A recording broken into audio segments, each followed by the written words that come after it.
শান্তি আলোচনায় অচলাবস্থা তৈরি হওয়ায় আবারও ইরানে হামলা চালানোর কথা বেশ জোরালোভাবে ভাবছেন মার্কিন প্রেসিডেন্ট ডোনাল্ড ট্রাম্প।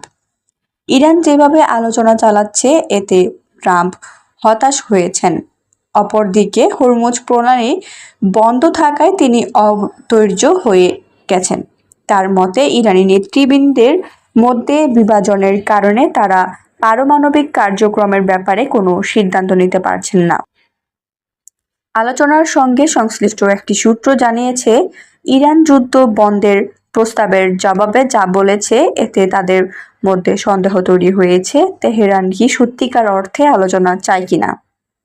সূত্রগুলো বলেছেন, মার্কিন প্রতিরক্ষা মন্ত্রণালয়ের একটি অংশ ইরানের বিরুদ্ধে আবারও হামলা চালানোর জন্য বলছেন। তাদের মতে হামলা হলে ইরান আরও দুর্বল হবে এবং তারা আলোচনার টেবিলে বসবে। তবে আরেক পক্ষ কূটনীতিকে আরও সময় দেওয়ার কথা বলছেন।